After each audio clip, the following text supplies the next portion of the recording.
Scott for Scots here. Do you hear that? Bring the mic in close. That's not how the grass should sound. There's weeds everywhere in this lawn. It's time to take action with Scott's Turf Builder Triple Action. It gets 3 jobs done at once. Kills weeds, prevents crabgrass, and feeds your lawn so it keeps growing strong. Ah, much better. Get a bag of Scott's Triple Action today. It's guaranteed, or your money back. Feed your lawn. Feed it. As if the McCrispy couldn't get any better, Bacon and Ranch just entered the chat. The Bacon Ranch McCrispy. Available at participating McDonald's for a limited time. Ba-da-ba-ba-ba. The Purple Mafia with your host, Paladino Joey. Well, we'll see. The doctors would disagree, but what do they know? So let's just say that you'll pay me because it's in your interest to pay me. Is it worth it? I mean, you've won. Do you want to wipe everybody out? I don't feel I have to wipe everybody out, Tom. Just my enemies. That's all. My father taught me many things. He taught me, keep your friends close, but your enemies closer. These are wonderful things that we've achieved, and there's no limit to where we can go from here.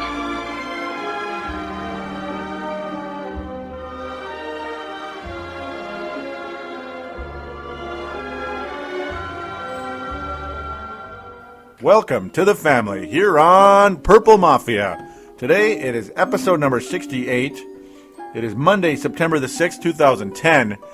And Purple Mafia has returned, and it is time to talk about the Vikings. We are available on thesportstuff.com and on iTunes. I thank you always, each and every one of you, and I do mean that, for downloading and listening to this show. It is a great, great deal indeed. Well, final cutdowns have been made. We got 7 guys on the practice squad. Some solid additions in that department. No major surprises here, except for the quarterback position. Come on! Seriously. Yeah, that's a little bit interesting over there. That old quarterback position. It's going to get a little interesting. We're going to talk a little bit about that, and especially the player included in the trade. Yeah, well, that's, I guess, what we can call it, the trade. Sage Rosenfels and Darius Reynaud going to the Giants. Darius Reynaud is going to the Giants. So we had one kick returner going into this season. Look, that's not enough to work with?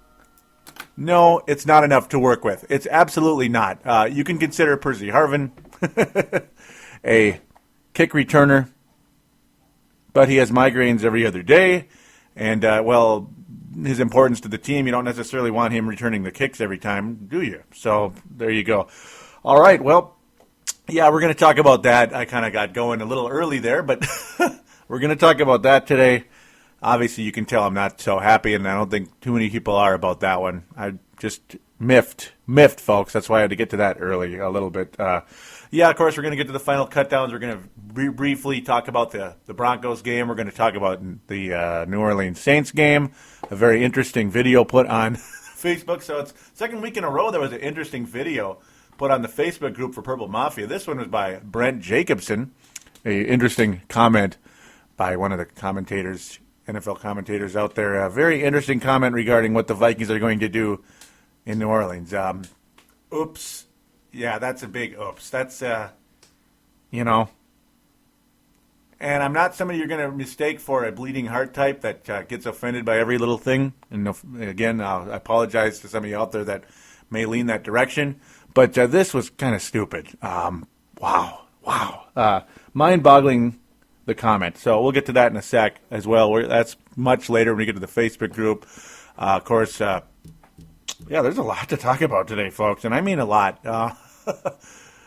Several articles, I'll just mention that. So, by the AP and John Krasinski and Dave Campbell, some very familiar names at Pioneer Press.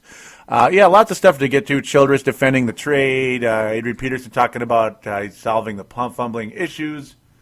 Yeah, it just goes on and on and on. Nice news, some good news from the Cedric Griffin front. We're going to get to that as well. That's kind of cool, kind of exciting right there. But I better mention this right away because we got to get to it early and often because it's good stuff. And yes, count them, 2 callers today, folks. 2 callers. That's what I'm talking about. And I appreciate both of them very, very much. One of them, well, who do you think? Anthony from L.A. making a return, and I am thrilled to have him back. Keep calling Anthony. I love it. And Farzin Vasugian, the head coach of the Kansas City Chiefs podcast known as The Chiefs Zone, that is available on thesportstuff.com and iTunes, a colleague and friend of mine on thesportstuff.com. Very wonderful to have him on board the show. Made some nice comments. Both of the guys did. Good stuff. We'll get to those right away here. That'll be the beginning of things. Then we'll pretty much kind of slide into the game and the articles. Yep, do the game first, the articles. Try to keep things in chronological order. That might sound better. As best I can. Not perfect, but I try to do the best I can with that. Don't want to get things a little mixed up. And that's easy to do because there's always so much to talk about. And it's easy to get things kind of thrown all over the place. So that's the deal. So enough of my rambling. It is time for the debut of the calls here. And we'll start with Anthony from L.A. Hey, Joey. This is Anthony from L.A. I wanted to talk a couple of things with you about these preseason games I've been watching. I'm kind of like I like the special teams a little bit. So I know we got a lot of defensive players that probably are going to be, cut or released due to the roster cuts coming up, and they're good players that can really still play, and I know the Vikings would like them, like Colt Anderson and Hussein Abdullah and Frampton. I'm wondering what you think would be the odd man out out of those positions, because all 3 of those guys are good special teamers, and we had good special teams last year, and I don't want that to go down the drain. I think this year will even be even better. And other than that, the wide receiver, now that Sidney's out for 8 weeks or so, and Percy Harvin is going to be moving up. I mean, do you think that he'll be at a number 2 wide receiver spot? Because I'm not sure how he would play out, working out on the far sidelines. I like him playing inside slot, or do you think the new guy, Greg Camarillo, or even Greg Lewis or Javon Walker, whichever one of those guys you think would benefit more playing the sidelines? All right, Joey, I'll talk to you later. And I thank you for that call, Anthony. Always great to have you on board. Thanks, as always. Well, let's get to the guests immediately. Well, Colt Anderson, Hussein Abdullah, and Eric Frampton, who was the odd man out. Unfortunately, it was Colt Anderson, but yeah, he was one of the Magnificent Seven who's going to the practice squad. We'll get to that later. But for me, my personal choice, probably I would have maybe had Eric Frampton maybe be the odd man out, in my opinion. Colt Anderson, he's a pretty cool player.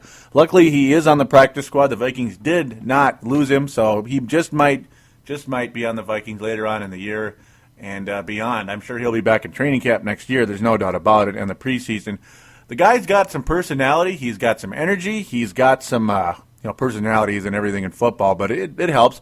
He's got some gamesmanship, man. He's a feisty, tough safety, and it's nice to have a guy like that. He looked pretty good out there. He got beat a little bit, but he wasn't awful. Abdullah missed some tackles. Eric Frampton is, missed some tackles as well. Both of them are special teams aces and have that on their resume. Colt Anderson looked really good on special teams. It's just he doesn't have the resume yet, and I guess that's the way the Vikings are rolling going into this 2010 season, which is again getting more and more bizarre by the minute. Yes, it is. Yeah, like I said, we have a lot to talk about, so that's the deal. So now on to the wide receiver topic that Anthony so kindly brought up. Yeah, the wide receiver topic. Yikes. Yeah. It's kind of weird. Yep. Obviously, Sidney's out for 8 weeks, as he mentioned. Will Percy Harvin be the number 2? I guess he kind of has to be. To me, he's such a quirky player. That's the thing. Greg Amarillo made a good impression, but he didn't even play in the Denver game. Bernard Berrien is still stone fingers, and he, coughed up the ball for interception on a missed reception, and what was that? I believe the Seattle game a couple of weeks back. What the hell? Or a week ago, excuse me. That was just not good. That's not a good sign right there. Bernard Berrien constantly having trouble catching the ball. It's kind of like it's not even who's number 2, who's number 1. And that's a tough thing. And so, number 2, I guess it's Percy. Both of them can catch. There's no doubt about it. It's just one of them's healthier than the other. That's the thing. Though, of course, in the case of Greg Camarillo, he's not quite the game breaker that Percy is, of course. And he also has not been in the system long enough. And again, he didn't even play in the previous game because of, they sat down a ton of people in the old Denver Broncos game. Not many Viking starters played in that game. So that might also mean Camarillo, they really view him as getting major playing time. And, of course, Percy Harvin with that doggone migraine problem is just an endless issue that will frustrate us all forever and ever at this point in time. That's for damn sure. All right, well, thanks again, Anthony. Love it. Keep calling. Again, the call-in line for you guys out there that would like to join the family here and be like Anthony and Farzin Vasugian. We're going to get to him very shortly. 209-736-7877, 209-736-7TSS. If you still look at the numbers on the phone, that's kind of getting a little old-fashioned, but I guess a lot of people still do it, I suppose. With touchscreens and everything now on your cell phones, that I'm getting sick of touchscreen already, but still good phones. Anyhow, I'll get that topic out of the way before I go on too far. Please do call into the show. I'd appreciate it. So now Farzin Vasugian joins Purple Mafia from the Chiefs Zone. Hey, it's Farzin calling into PM Purple Mafia. Joey, a pretty similar roster to last year when it comes to the Minnesota Vikings. I think the Vikings have done a good job drafting the past couple of years. But now I guess it's their time to try to go out there and try again what they did last year. Again, like I said, their roster is similar. It's just that the last game they played, a pretty awful one, I think. Just so many fumbles in that game. Had they not fumbled one or two of those 6 times, that football game would have been theirs, and who knows what they could have done to the Colts in the Super Bowl. But adding Adrian Peterson, the biggest draft pick addition among all the other rookies at the time, adding Jared Allen via trade, and then Brett Favre, I think has turned this team, has solidified them into a playoff team, then a Super Bowl contender after adding Favre. I mean, I don't know what to think. I still think that, the Saints, they did lose Darren Sharper, I believe, according to what I saw on Twitter. So the Vikings, I don't know, they got a chance this Thursday to try to get some revenge and try to go out there and make a statement in this league. Of course, when you play an opponent like that, it almost feels like a divisional game, but it's really not. It just feels like one because of what happened last year. Overall, I think it's a big one for the Vikings, and if they can win that one, which I'll say they can, then it looks like they're going to have a good season. If they lose that game just by a little bit, I wouldn't make a big deal over it, but I think it is important for them to win so they can showcase themselves in that game Thursday night in front of the world, and not only that, make the statement that they can contend and go back to the NFC title game. Hopefully go to the Super Bowl, something Favre hasn't done in a while, something the Vikings have not done in a while as well, and hopefully win one out there. So, again, it's somewhat of a challenging division now as well. I'm interested to see how the Packers, the Bears, and even the Lions. I think the Lions can make some noise as well in that division. So that'll be pretty interesting to see. I still think the Vikings walk out of it alive, but probably not as easy as last year. All right, take it easy. And I thank you for that call, Farzin. Awesome to have you on board. He is an outstanding show host. I mean, that's a radio voice, folks, isn't it? Gotta love that. Hope you don't mind mine either. Hope I'm not too annoying, right? But no, great call, Farzin. Of course, again, as mentioned, host of the Chief Zone, available on thesportstuff.com and on iTunes. All right, well, let's get to the guest here before this gets too much longer. Yes, the Vikings definitely have a similar roster. That's the thing. They've drafted fantastic, as Farzine mentioned. Yes, they have. Except the one thing that I didn't mention on the last show, the only draft pick that I'm a little still scratching my head about was the year, of course, we got Jared Allen. And no, that's not anything complaining about Jared Allen. That was, again, more stuff that Farzine was talking about, how it was like a three-peat. It was a big 1-2-3. Jared Allen, Adrian Peterson, Jared Allen, and Brett Favre in that order. It was like boom, boom, boom. You went from a non-playoff team to a near-playoff team with Adrian at the point. Then you become a division champion, a weak division champion, mind you, but a division champion with Jared Allen. And then a Super Bowl contender with Mr. Favre with the other two guys already on the roster. Bada bing, bada boom. The Vikings are a great team. So, yeah, good drafting and all that. The good roster. Of course, losing Chester Taylor was a problem, and we'll get to that shortly some more. Whew. Yeah, the New Orleans game last year, yeah, that's a historic problem. And, of course, yes, I agree the Vikings were absolutely in position to win that game. And remember what I called it at the end of the episode, the emotional episode, I believe it was 57 or 8. I can't remember exactly the number. Some of you out there might know, you loyal listeners that love to really like the show, and I appreciate that. I called it one of the biggest foul-ups of all time. Yeah, because it was. The Vikings had the game in their hands. I don't know, 3 times the game was already won, and they continued to allow the Saints to have chances with those fumbles. The Vikings were in position to win that game, folks, multiple times. So, yeah, now I'll shut up here and continue with with Farzine's call. Yes, Darren Sharper apparently out. That's good news in a way. I mean, it takes away a little bit because Darren Sharper is one of the cockiest SOBs in the NFL, and it would have been interesting to see how things go between Favre, Sharper, and other players on the team, of course. I think a lot of people would like to knock Sharper around. His idiotic comments with Shenko on Twitter, the old Twitter. Love that website. It certainly helped this show. The Vikings absolutely need to make a statement in this game, as far as he mentioned. The one thing, though, again, it's not disagreeing with anybody, and yeah, it's okay to disagree with people too, but I'm just saying I agree with it 100%. But yeah, the crazy part that always drives me nuts about it, the Vikings always have to make a statement the year after we lose to that team. Why does it always have to be that way? And of course, Farzine's Chiefs, the old curse of 69. Maybe Farzine, you're hearing about this for the first time, if you haven't heard the previous shows. Yeah, Super Bowl IV, 1969, your Kansas City Chiefs, when they beat the Vikings, you know about that, but I of course, call it the curse of 69 when all this started. Before that, the Vikings beat teams in the postseason, not to the championship, but that was their first opportunity, and since then, it's just been an issue. Vikings have not won a ring since then. Yeah, 18-point favorites and you lose. That's horse crap. It's crazy. Yeah, but then the Vikings kicked the Chiefs' butts the next year.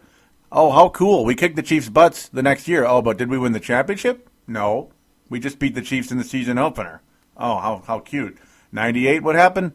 Vikings lose to the Falcons in a heartbreaker. Oh, but we beat the Falcons in the season opener. Well, that really helped out a lot.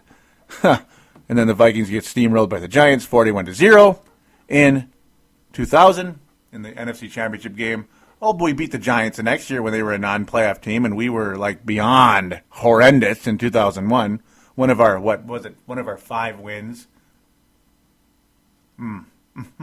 Yeah, so it's one of those things. Yes, the Vikings need to make a statement, but they also need to make a statement when the lights shine brightest, as I'll mention, until the clouds come home. Until they win a championship, I'm going to keep saying that.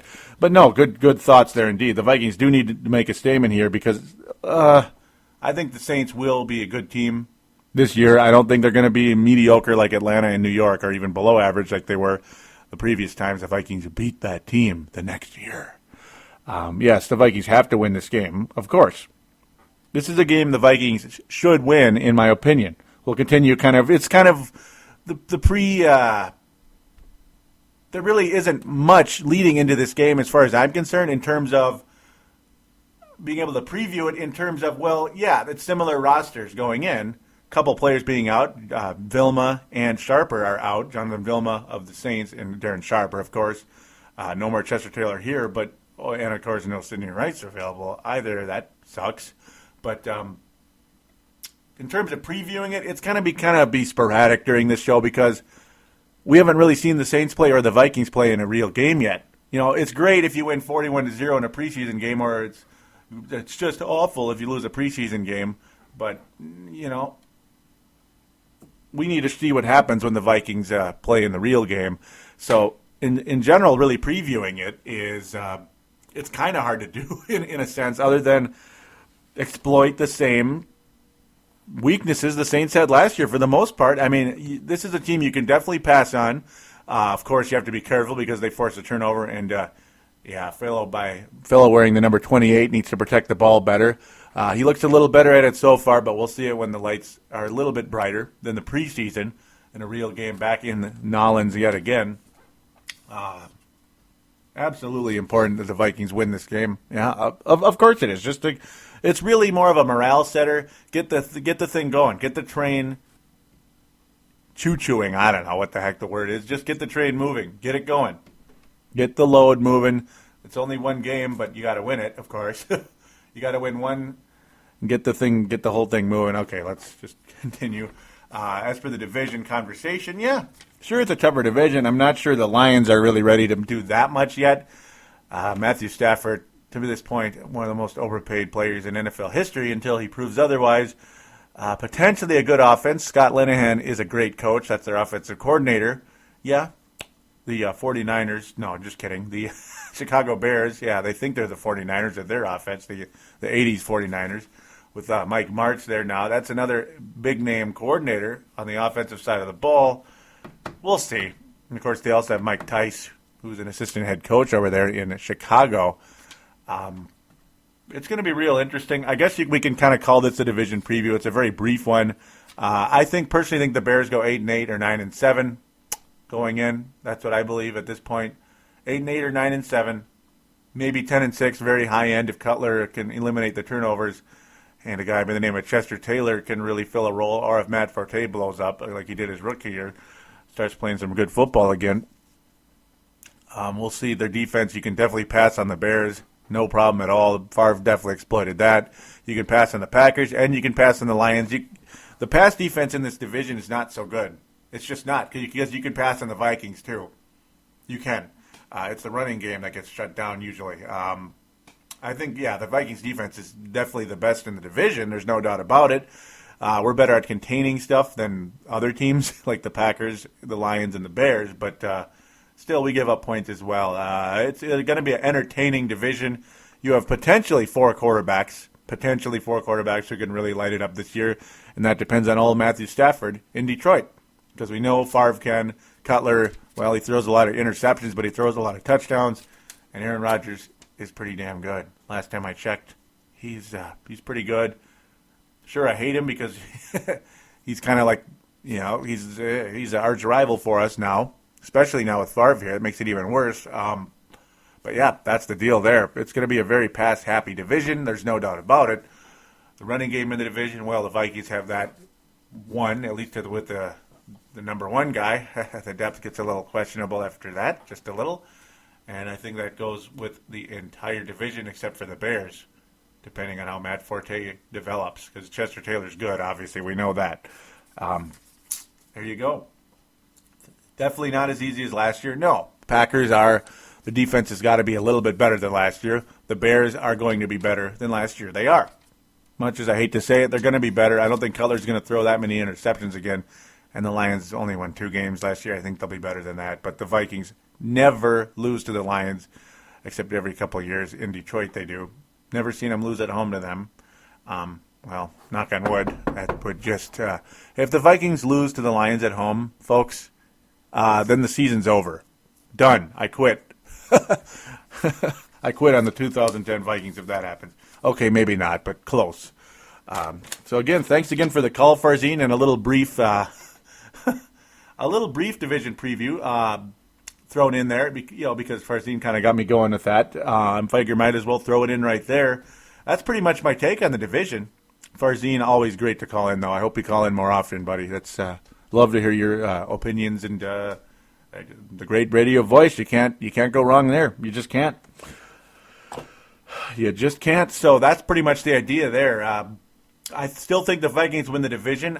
I guess I'm going to go with 12-4 again, folks, because the Vikings easily could have been 14-2 last year or 13-3. Some people, believe it or not, are going 13-3. Other people are going with 10-6 and 11-5. I'm going to stick with 12-4. We'll see what happens. I was right last year. I was dead on going into the season. So we'll see if I do it again. Green Bay is going to be 11-5 or 12-4. Yeah, watch out for the Packers. And again, as I mentioned, Bears anywhere from 8-8 to 10-6. And the Detroit Lions are going to win 4 or 5 games this year. So congratulations to them, as it'll be the second year in a row where they'll increase in victories. In fact, they're gonna double their wins. Oh man, that is awesome. Double the wins over there in Detroit. Yep, we'll see how that turns out. So there's your brief division preview. A lot of the teams staying the same except the Bears. The Bears are the team that improved the most in the offseason, in my opinion. It's just a matter of how much can they actually do that on the field and not just on paper. You know, I mean, you can't go wrong with the signings they made. You just can't. No, Julius Peppers, are you kidding me? Yeah. If he plays up to his potential, that's good stuff. It's going to make it a little bit tougher to pass on the Bears because of that pass rush. And, of course, yeah, Chester Taylor can't hurt. He can't hurt. He's not not Barry Sanders in his prime. He certainly has sure as hell not Walter Payton either. That's even better. But you get the idea. So with that, I'll take a quick break, and then we were going to get into the Broncos game and those articles before this gets to be a 16-hour show. We will see you in a second here.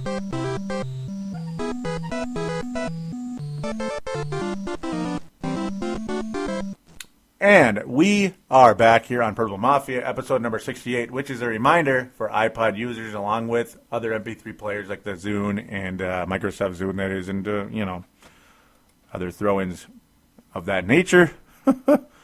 All right, well, I got to mention to you folks out there, please do join the Facebook group, Purple Mafia Facebook group. Of course, going to mention the listeners that were kind enough to post on the Facebook group. Go to the search bar, type in Purple Mafia, Minnesota Vikings, and you're guaranteed to find it. Simply join it. As for the Twitter account, it's twitter.com/Purple Mafia Show, twitter.com/Purple Mafia Show. I very frequently post during games and at times off games as well. I tweeted quite a bit during the Vikings-Broncos game. That was some fun stuff. So we'll use that a bit today. So here we go. The greatest game ever, the greatest show on turf, Vikings and Broncos. Well, the Vikings won 31-24. Virtually few people of note suited in this game. Tarvaras Jackson threw 8 passes, completed 2 of them. Was awful, was nearly intercepted more than once. Got booed vociferously in the game. He was the starter, and boy, he looked the part in this game. Yeah, he sure did. It was for wide receiver. The guy by the name of Javon Walker stood out more than anybody on the Vikings in this game at the wide receiver position. The only other players in the game catching a pass were downtown Freddie Brown, who got 1 catch for 14 yards. Ian Johnson, the running back, who was part of the cuts, a 9-yard catch, and Albert Young had 2 catches for a massive 2 yards. 2 yards, 2 catches, 2 yards for Albert Young. What an entertaining football game. Really. That was fun. Fun to watch. Not really, though. The Vikings did win the game. Ian Johnson made some nice kick returns. See, there you go again. Nice kick returns by Ian Johnson. Yeah, a 31-yarder. And he averaged 26.5. So he's not on the team either, along with Darius Reynaud. So what the Sam Hill are we doing? I just... okay, let's calm down now. I'll try to for a little bit. Eric Decker was awesome, actually. Eric Decker, the former Gopher and current Bronco, 10 catches for 114 yards. That's a possession receiver in the National Football League, and looks good. Looks good. The Vikings also, by the way, will not be adding a certain possession receiver. That's going to be we'll continue into that topic here very, very shortly, because I'm not going to talk about this game all too much. Aaron Henderson looked wonderful. He has made the team. I'm going to kind of coincide a little bit, or, put things together. Jasper Brinkley looked really good as well. Jasper Brinkley has had a nice preseason. He really has, preseason training camp and all that. He's actually done really well. Definitely shows we have depth in the linebacking core. Vikings kept 8 of them, actually. Yeah. Aaron Henderson was awesome. 7. Aaron Henderson was really, really good in this game. Really, really good. And he has made the roster. Nate Triplett was very good, but unfortunately he's part of the cuts. I'll get to that again shortly. Nate Triplett, very solid. Eric Frampton has made the team. Cole Anderson did not, but he was okay. Marcus Sherrills, he's going to the practice squad. That's a guy I talk about in the Twitter account and everything. He's going to the practice squad as well. But, yeah, he got burned on 2 touchdowns. I really like Marcus Sherrills, but he just, he got burned, unfortunately. He also even got a sack in this game. He was kind of all over the place. But unfortunately for him, it just, well, at least he's on the practice squad. The Vikings saw enough. But, yeah, as I mentioned, unfortunately for him, he got burned on 2 touchdowns in the game. Not horribly burnt, but beat. He got beat. And if you get beat, well, what can you say? Jermaine Johnson had a sack. LaTroy Guion was all over the place. I was just in love with it. The guy is just awesome. Of course he made the team. Are you kidding me? There's no doubt about that. He was going to make it, and he did. Was wonderful. Again, as I mentioned, this guy, not only, as I mentioned, he's so productive going after the quarterback. He'll really rack up the sacks in a short amount of time. But not only is he good at that, he's a really good run stopper too. I really do believe LaTroy Guion could start on several defensive lines in the National Football League. He really could. And guys like Eric Frampton, Colt Anderson, and Hussein Abdullah are NFL players, period. They're NFL players, and everybody would agree with that at this point. Of course, Fred Evans and LaTroy Guion, 2 guys that could start at the defensive tackle for most NFL teams, I think, especially LaTroy Guion. Fred Evans is more of a specialist for run stopping, whereas Guion is just an overall, he's a good player. Tremaine Johnson even is good. He eclipsed a sack in this game. Montgomery made a solid statement in the game, but also did not make the team, unfortunately. Brian Robinson did, barely. But he, again, productive in short time. He's another guy who's productive in short time. A lot of people like, he's kind of a fan favorite, that Brian Robinson. He's quick. Like he'll get he'll get in there and get that sack. Gotta like what he can bring to the table. Albert Young led the Vikings in overall rushing yard. Well, he didn't. Joe Webb did. He led the team in rushes. Did Albert Young again? Nothing really standing out, though he did get a touchdown in the game, as did Ian Johnson. They both got goal line smashes for touchdowns. Albert Young was productive in this game. Not spectacular as a running back, but was productive. So I'll give him that. Joe Webb was all over the place like a maniac in terms of being able to run. He is just a loose cannon, man. That guy can really move. He's got great footwork, and he will be in the NFL, I think. Maybe as a wide receiver. Still has a chance to be a quarterback as well. Does not know the offense very well, but he will be the 3rd quarterback, so you won't hear me rant. There will be no explosion on air. There will be no Vikings explosion. We'll keep that for Timberwolves explosion for now, which is another good show that I do on the sportstuff.com and iTunes. Wink, wink. Forgive me for the plug there. But no, Albert Young was productive in this game.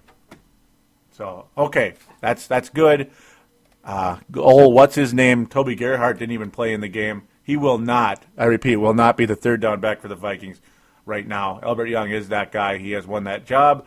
And it was nice to see him get that goal line touchdown. He only averaged 3.2 yards a carry. His yards per carry is lousy, Albert Young. It is.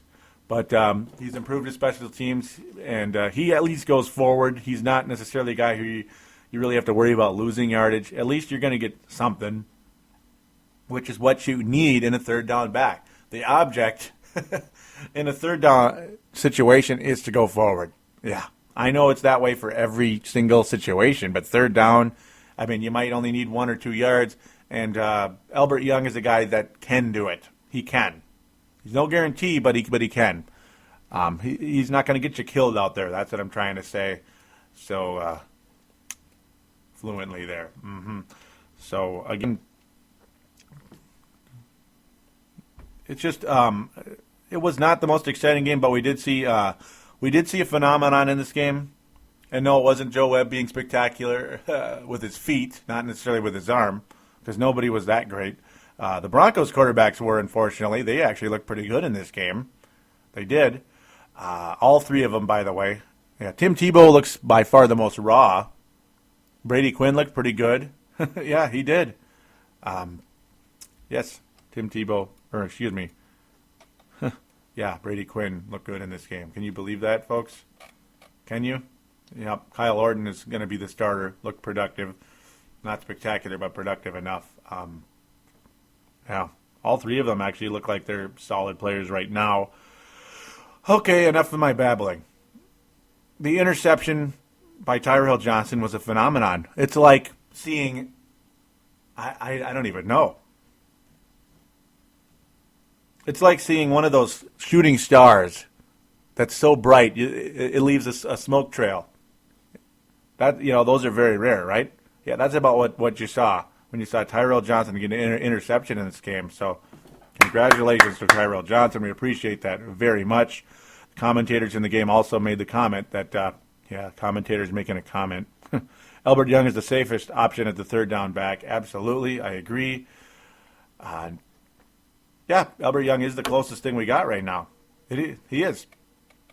Get to some of your, excuse me. We will get to some of your mentions on the Twitter account. So, yeah, I mean, I'm not going to read all of them. Some of them are not really pertaining to the show, unfortunately, but that's how it goes. And some of them are retweets by Viking tweets, and I appreciate that, and Bears tweets and Bronco tweets. I guess they like some of the stuff I had to say in the game, and I appreciate that for sure. I got to read this first really quick. Matt Emer, yeah, here we go. Matt Emer, a nice friend here that I met on Twitter and obviously on Facebook, and of course has been a listener to the show for a while now from the UK. His comment about my show is, yeah, it was good, and in reference, that was of course the previous show, and in reference to your sound effects, love them. They remind me of playing old 8-bit video games, and that's the idea, Matt. That's the idea, listeners. I love the sound effects, and I appreciate the endorsement of them. Yeah, they've been accumulated for many, many years. I do appreciate that very much. Lots of fun.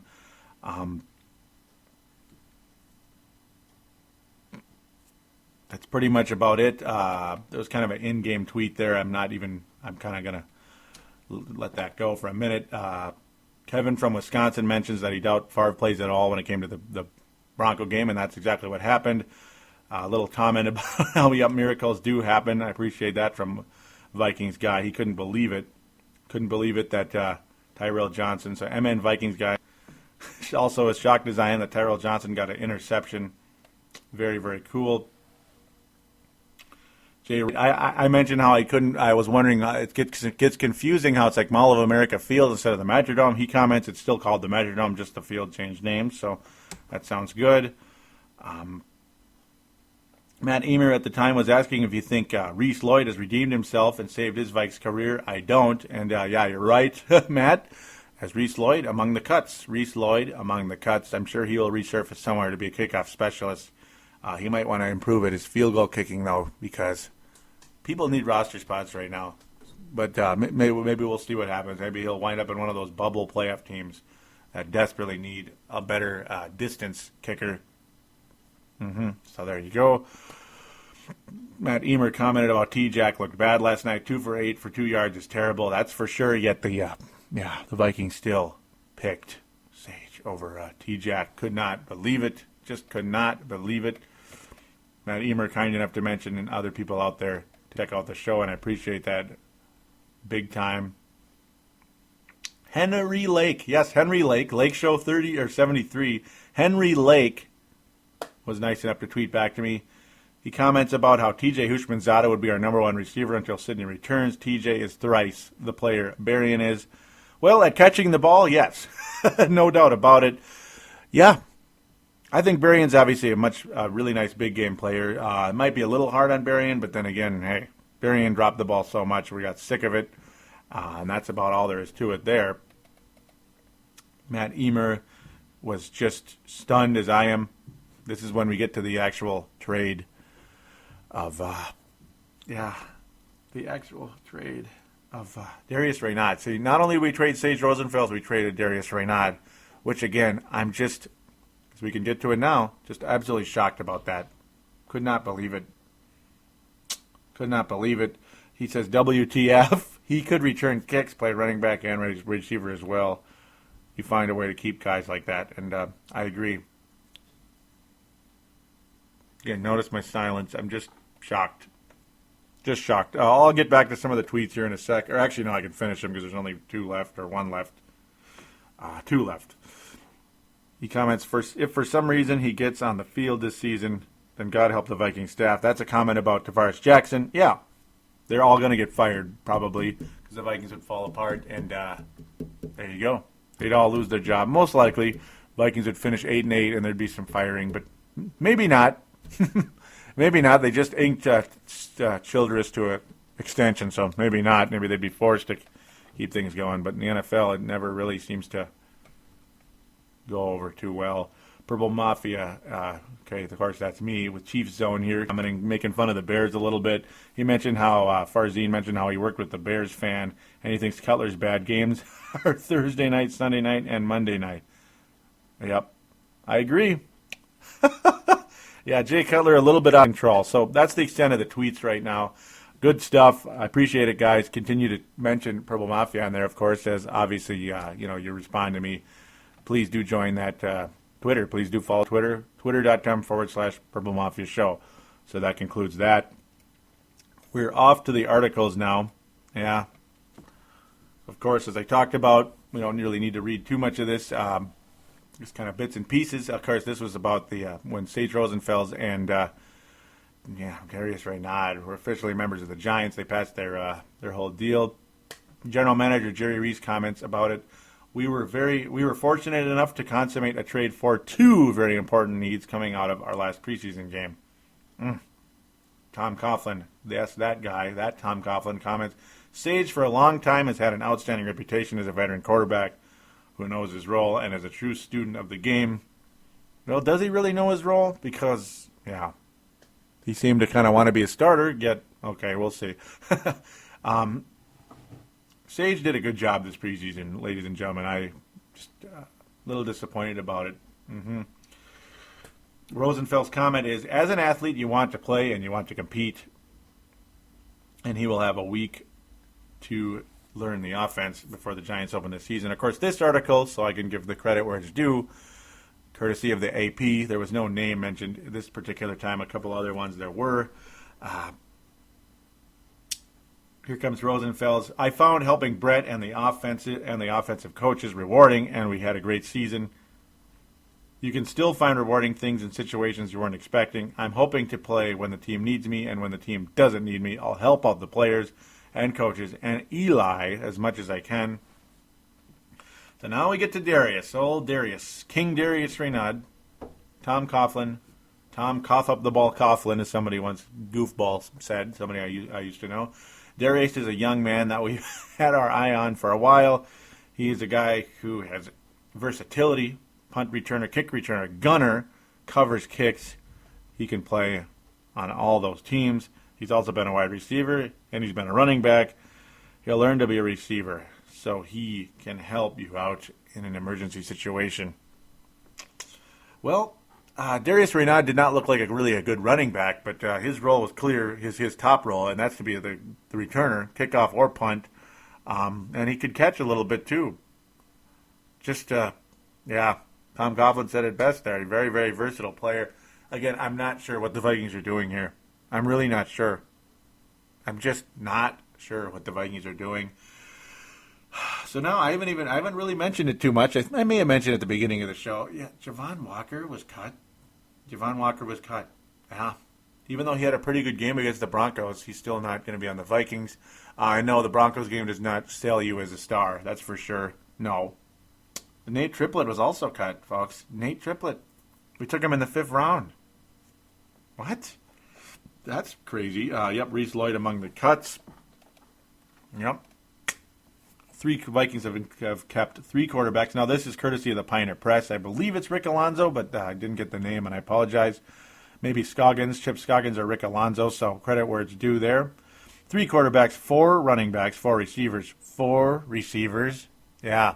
And none of them are, other than Percy Harvin, none of them really are supposedly that are like number 1 receivers, and Percy is not that either. 4 tight ends, 8 offensive linemen, 10 defensive linemen, 7 linebackers, 10 defensive backs, and 3 specialists, not including Darius Reynaud.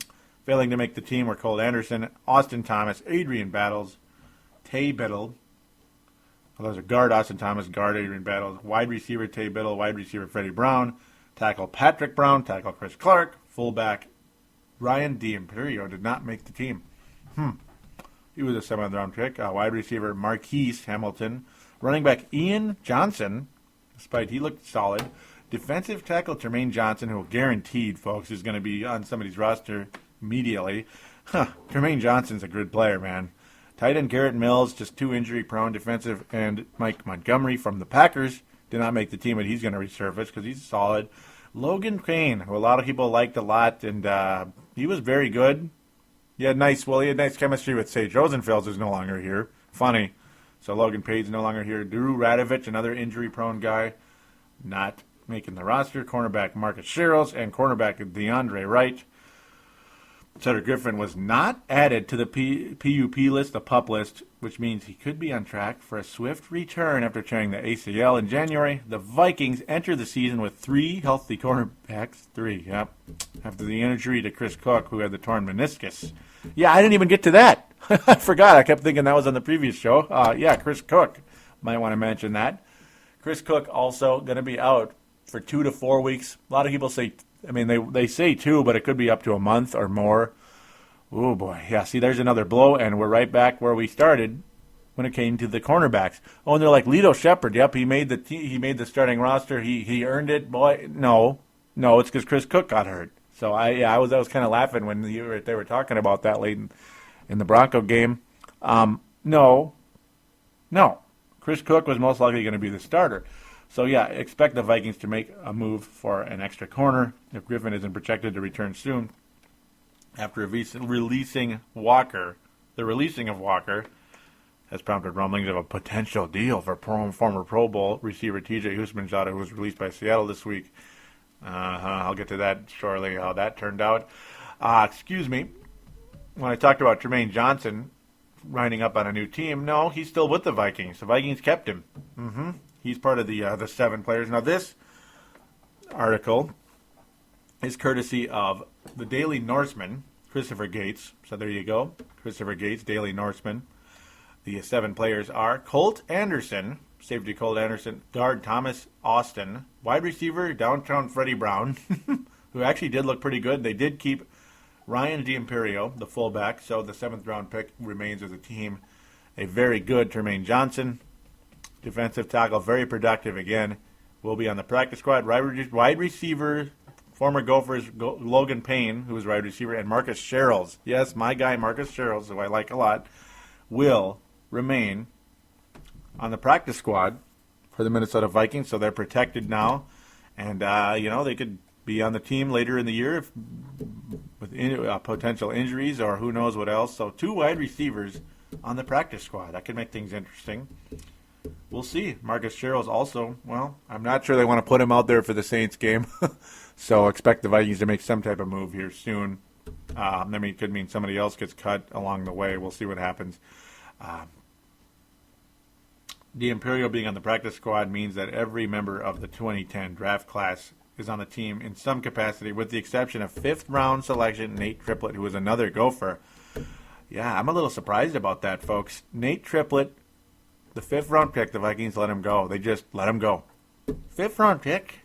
Well, there you go. There's 7 players on the official 8-man practice squad. So there could be one more. Maybe I'm just surprised that wasn't Nate Triplett. So obviously something is coming. Something is coming. Nothing probably really exciting, but something along the lines here. Now we get to hear Brad Childers defend his move of Jackson over Sage Rosenfels. This was courtesy of John Krasinski, who is also of the Associated Press, as most of these guys are. Most of them are, of course. John Krasinski, you've seen his name about 1 million times. I'm still shocked about it, folks. I really am. Brad Childers' comment is, it's a completely different set of circumstances. I would hope that if Tarvaras was in there going with the 2s, that he would have been able to light it up that same way. So that's pretty much the comment there. That Jackson took most of his snaps with the starting offense and played against the team's opposing starting defense, while Sage Rosenfels always entered the game with his second team. An important difference, according to Childress. And sure, that makes sense. That does make sense. So it kind of made Tarvaras look worse. But again, if that's the best you can get with Tarvaras against first team, boy, what kind of backup quarterback do you have? I mean, that's quite a drop-off, ladies and gentlemen. And I got to think there were some second stringers out there at certain points when Tarvaras was in there. Tarvaras was horrendous the entire preseason. But boy, was he good in practice. He was good in practice. I'm so glad he was good in practice. How many players do you hear about, oh, he just tore it up in practice, he lights it up every day in practice. And then they go out on the court, or the basketball court, like Roger Nesterovich, or on the field, and they've got a noose around their neck that's got the diameter of about an inch. I mean, it's like, what the hell, man? And, yep, that's Tarvaras Jackson. Just Tarvaras Jackson and many other players. Yeah, a certain basketball team that I played on, you kind of saw that happen a lot years ago. Yeah. Boy, there were some great practice players on that team, too. And boy, oh boy, they love to tell you about how great they were in practice. And here comes the game. It's game time.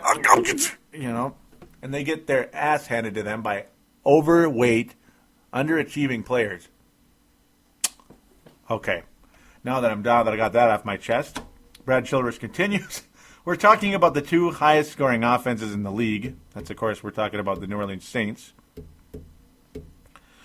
playing each other. Childress said, let's talk about the game instead of Joe Mauer's backup. What the hell is this?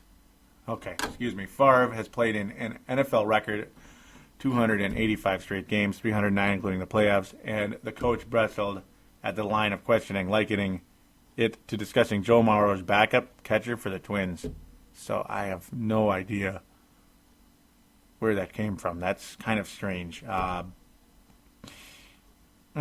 Okay. All right, well, the Vikings only have 4 healthy receivers on the active roster. Still, Childress said the team had no interest in 32-year-old free agent TJ Houshmanzadeh, who was cut by Seattle. I'd be more prone to see if we could find a younger guy or someone that's been around in a West Coast offense. So, well, I would think a possession receiver like TJ, folks, would look pretty good in the West Coast, but not Chili. Not Chili. So that's okay, I guess. Just so strange. Childress commenting on the Darius Reynaud thing, the whole deal with Darius.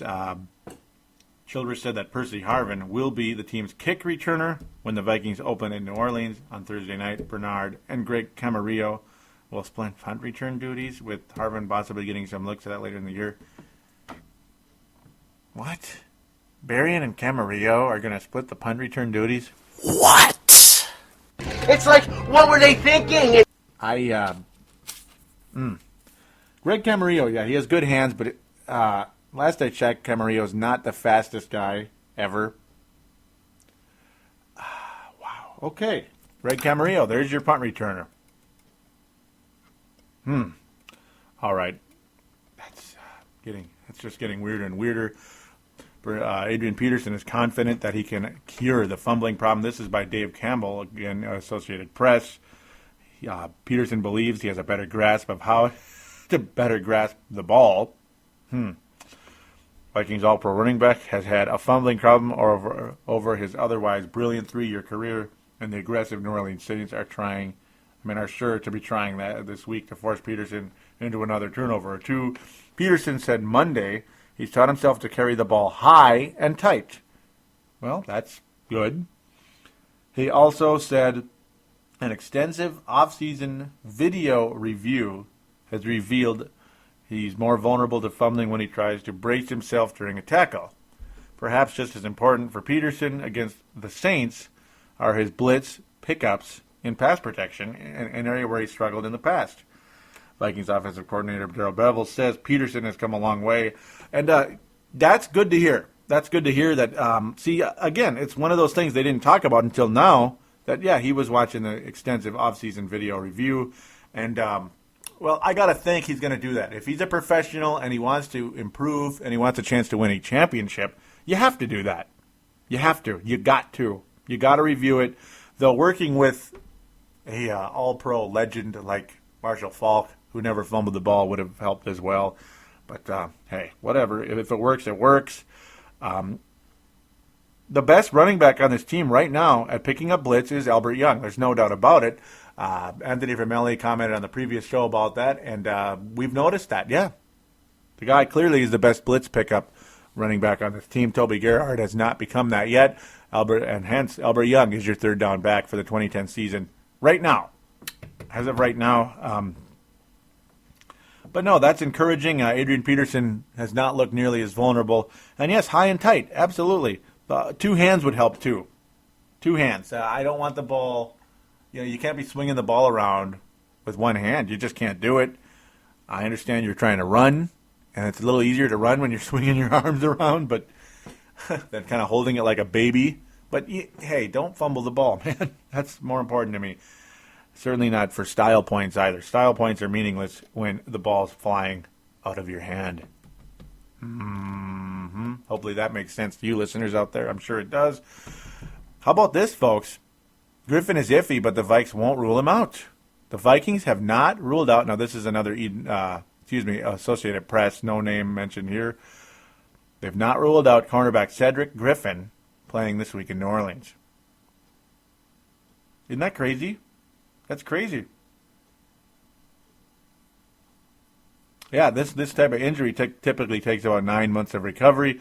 Griffin recently returned to practice, but he was listed as a limited participant on the injury report released by Monday by the Vikings.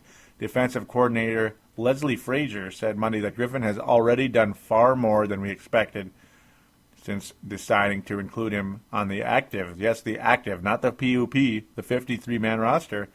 Rookie Chris Cook did not practice Monday because of a knee injury, leaving the Vikings with only 3 fully healthy cornerbacks against the pass-happy Saints.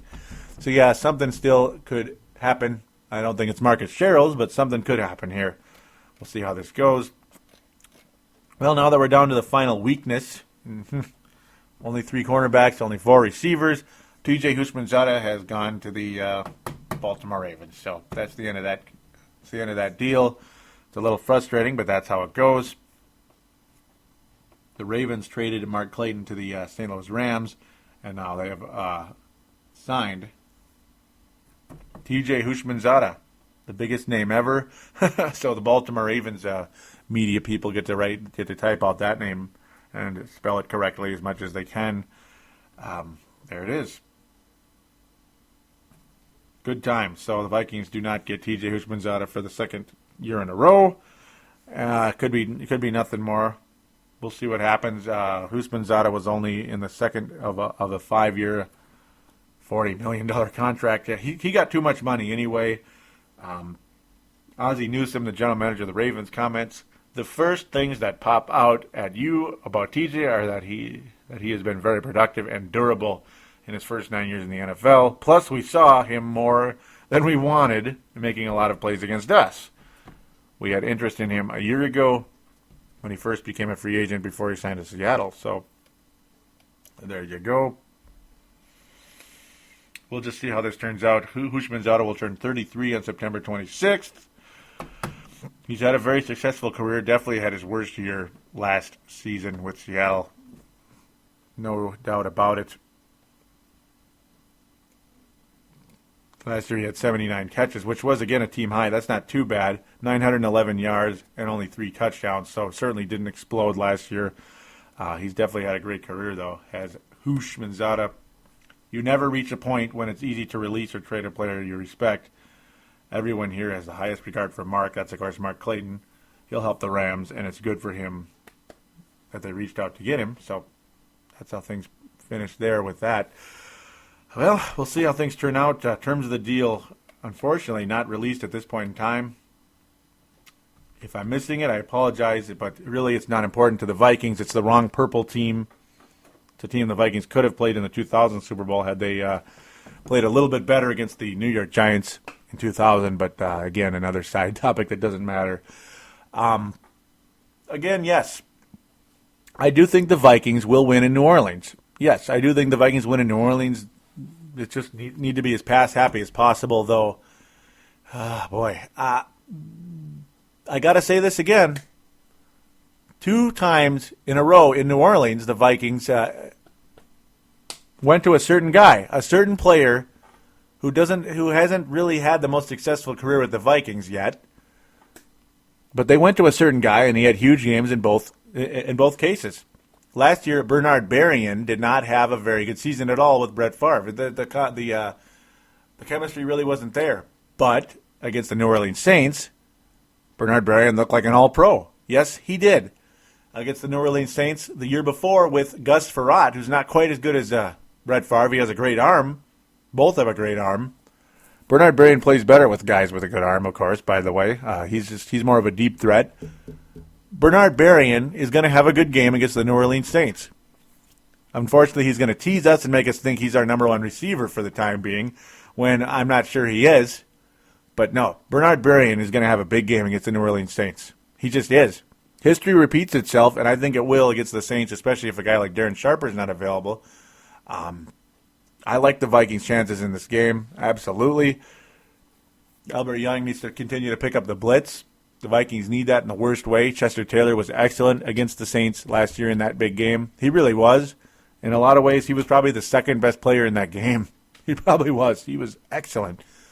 He really stabilized this team in his final game with the Vikings. I think Albert Young will be a small factor in that game. I think you're going to hear his name a little bit.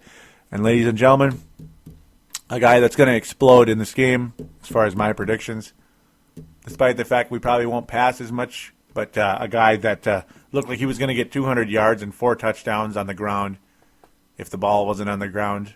A guy by the name of Adrian Peterson is going to make the statement of his life in New Orleans. That's my prediction going into this week. Adrian Peterson is going to make the statement of his life, folks. He's going to explode. But before I forget, I'm going to conclude with the Facebook messages. I'm going to try to keep this as brief as possible because we've gone pretty long here. Chris Tucker commenting about how Chris Cook, so I don't screw that up, is out for 2 weeks. And yeah, it could be up to 4. He was really getting frustrated, is Chris Tucker. Yeah, the Vikings only have 3 cornerbacks, Lito, Asher, and Winfield, and that's it. He's like, oh, God, we better stay healthy or we're screwed. Looking further into this type of injury, and it seems more likely Cook will be gone until the bye week. Yep, see, there you go. For the first time, I'm thinking this early bye might have been a blessing for us. I agree, Chris. It really could be, because not only are you going to get Cook back, you're probably going to have Griffin back by then. Griffin will be back by then for sure if he's not back sooner. Very encouraging by Griffin, though. That's really good stuff. Brent Jacobson predicted the cuts, and he was dead on. I mean, he was dead on, other than Mickey Schuler, though he said Mickey Schuler or Garrett Mills. So, yeah, he was dead on. Great job, Brent Jacobson. Virtually perfect with his cuts overall. Yes, he was, including Nate Triplett, which shocked the heck out of me, though he did say that Hussein Abdullah and Eric Frampton were going to be among the cuts, and they weren't. Nope.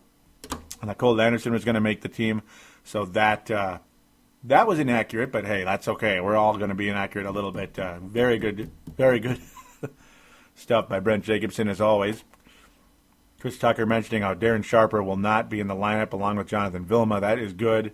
He may not be or that Vilma may not be ready either. This will take the sting out of our injury situation at least a bit. Now, hopefully, Breeze twists an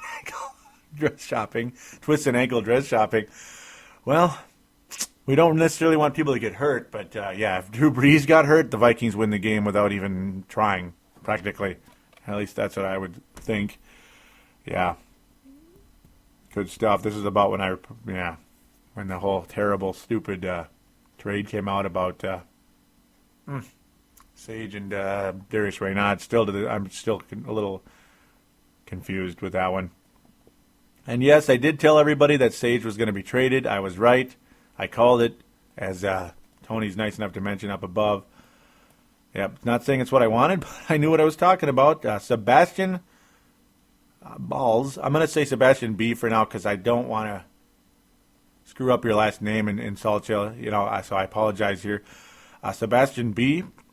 joins the group, and welcome aboard, Sebastian. Had a little convo with him, too, the other night. Really cool young man, Sebastian. Nice to have you on board, and boy, he's a nice, loyal listener to this show, so there's a shout-out to you, buddy. His comment is, I'm with you on that. I told everyone Sage was going to be traded, and yes, that's true. Of course, this is everybody commenting on that trade now. I freak out like you expected. I was saying how this is almost as bad as 1999. Yeah, the year after 98 when... This is almost like 99, it's kind of a mess, and we just weren't as good. I hope that's not the case. Tony L. Coleman, known as Twine Ball, comments, Sage is no longer in purple. You called it, Joey, but I'm surprised Reynaud got sent out. I did not see that one coming. I'm worried about Favre's health. Concerned about Favre's health, though. He looks exhausted and like an old man. Almost like he didn't work out all summer, and now he's pooped. I don't know. I don't know. I hope he stays healthy. I hate to say it, but at this point, I'm not quite as confident as I was going into last season. I'm not saying the Vikings are going to blow it, but I think I was just more certain of their butt-kicking ability last year. Please prove me wrong, Vikings. Skol. I share your thoughts, Tony. I share your thoughts. Not quite as confident right now. I'm not, though. Luckily, as Farzine mentioned earlier, the roster is virtually the same, and you can only hope for the best. You can only hope for the best here. And one other thing, too, that I've got to correct myself right away before I get too crazy. Randall Cunningham totally sucked in 1999. Just completely lost anything he had in 98. Brett Favre is not that player. Brett Favre is not Randall Cunningham. Randall Cunningham was a playoff choke his entire career. Brett Favre, well, people make opinions about him. I don't see him that way. Brett Favre is a lot better player. He wasn't forced out of the NFL because he couldn't play anymore like Randall Cunningham was until he resurfaced from his marble tile job in Las Vegas, his marble tile business in Las Vegas, to come in and be a backup punter for the Vikings, which is what he kind of was for a little while. Yeah. Chris Tucker jumps in. This has that moron Chili written all over it. He has a clause in his contract that gives him total control over the 53-man roster. So, in other words, if he wants you gone, then you're gone. Spielman can't really do much about it. I have said it for a long time to friends who bring up how Chili has improved his win totals each year, thinking it's his coaching. But I think this talented team wins in spite of him, not because of him. Can't believe they let Darius go. Stupid, stupid, stupid. Yeah, I agree, Chris. I agree. Before I comment on that, I'll get in Sebastian. Yeah, I think Darius has a lot of potential, and I hate Chili for this one. I've never liked him. Chili brought Favre back, and I think Javon Walker would have fit right because of him and Favre have chemistry. Yeah, guys. Bad move by Childress, folks. I agree. I'm stunned that Darius Reynaud was traded, as you can tell. I'm absolutely stunned, and I'm sure a lot of you are as well. Yeah. It's kind of got me speechless, folks. It really does. I do kind of agree with Childress a little bit on how, yeah, Sage went against a lesser team than Tarvaras, but only so much, though. You can only go so far with that. Because Tarvaras was horrible against his first-team defenses. Do you really want a quarterback that's horrible against first-team defenses? That doesn't prove anything in the long run. It doesn't necessarily prove that Tarvaras is better than Sage because he was horrible against first-team defenses, does it? Because usually when a quarterback plays in the NFL, they're going to go against first-team defenses. So that's my argument a little bit there, as I try not to grit my teeth too hard. Kind of crazy.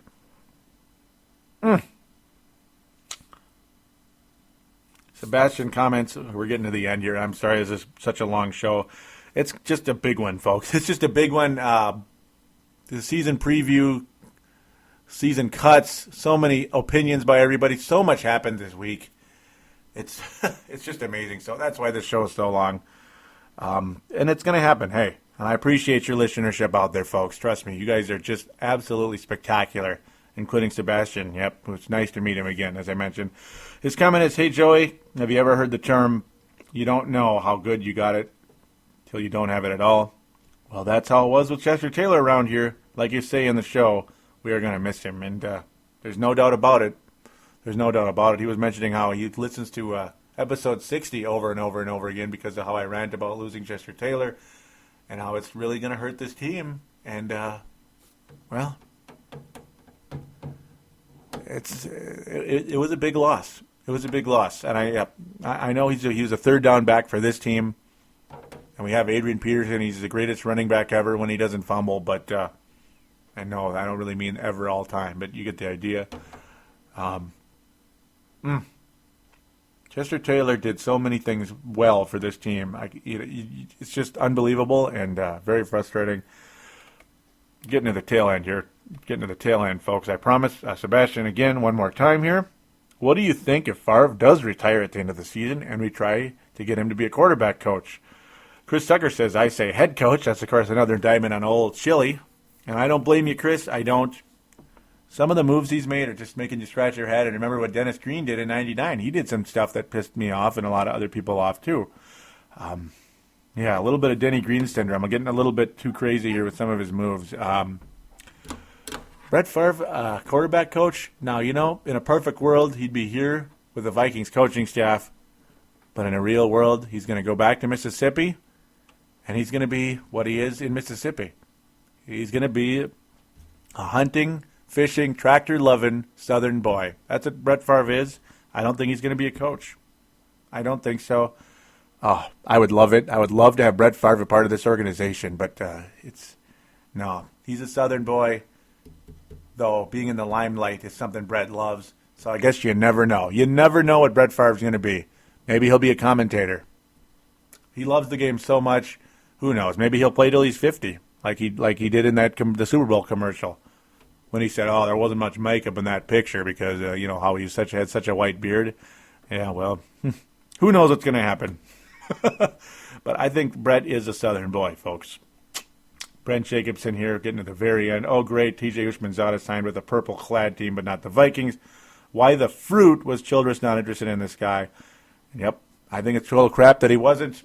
You need a guy who can catch. But then again, Greg Camarillo kind of is like that guy, but certainly doesn't have the pedigree, doesn't have the resume of Houshmanzadeh. But he is younger, and the guy can catch it with his legs. So maybe Brad Childress likes that idea because if Brett Favre gets a little wacky with his throws, maybe underthrows Housh a little bit.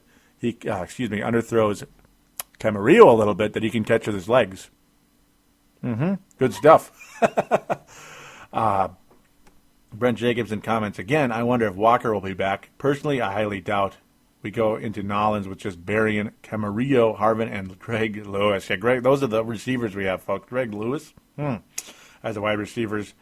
Chili Spielman has something up their sleeve. Troy Williamson? I'm sure that's what he meant. He didn't put Troy, but yeah. No. No, and I know Brent's joking there. I just take Walker back at this point.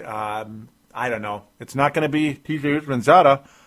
Just bring Walker back at this point. I'd at least consider it. Why the hell did they cut him anyway? That's my question. Why the hell did they cut Javon Walker? Why? He wasn't that bad, was he? He looked pretty good. He's not great. He's not the same guy he was, but 87 yards and a touchdown isn't exactly horrible, is it? I mean, it really isn't. So someone fill me in there why the Vikings did that. So here we go, the final bit of the day. Here we go. I should have played the audio for this. In fact, I wish I did, but for the sake of time, let's just can it for now. Dan Hampton comments with, the Vikings will hit New Orleans like Katrina. Now, we appreciate the positive thoughts that the Vikings are going to go in and kick the New Orleans Saints' butt. I'll mention it a million times again. Well, winning one regular season game is not quite as good as winning the NFC Championship game, but whatever, it'd be nice to win. But the Vikings are going to hit New Orleans like Katrina. What a boob.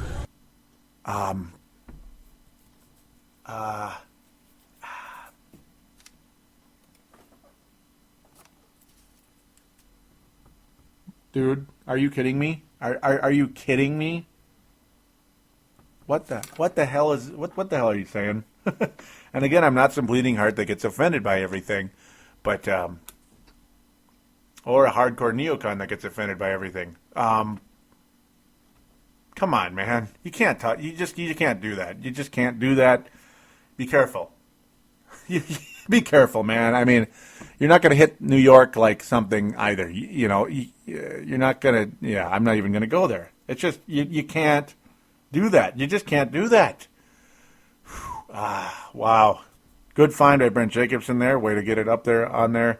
Bad speech by me right there, but wow. You can tell I'm just a little speechless right now. Dan Hempton, I'm sure you're a good guy. I'm sure you wanted to be a little entertaining, saying the Vikings are going to whoop the Saints' butts, and I do appreciate the thought there. Oh, boy. But the wordage there needs a little work. That's kind of scary. Be careful, buddy. Just be careful. We'll just end the show with that. I want you listeners to please join the message boards on thesportstuff.com, and please do that. There's a button in the upper right-hand corner on the front page of thesportstuff.com that says TSS Boards. Simply click that, then click register. The boards now are split into divisions, so you can have a major conversation instead of split into every team. Great idea by Dylan Richardson. He did that for all the sports out there, so the NFC North, gotta love that. Well, we can all comment about the Vikings, Bears, Packers, and Lions on there, not just the Vikings. It makes it more fun. It generates more conversation, which is really important. It's good stuff. Very good stuff. Please do join the message boards on thesportstuff.com. It's real important. Only makes this show bigger and better, and it does help other shows on the station as well that I'd like to see succeed, including my Timberwolves Explosion show, too. Good times, though. Good times. Do join that website. It's 100% free. It's 100% fun.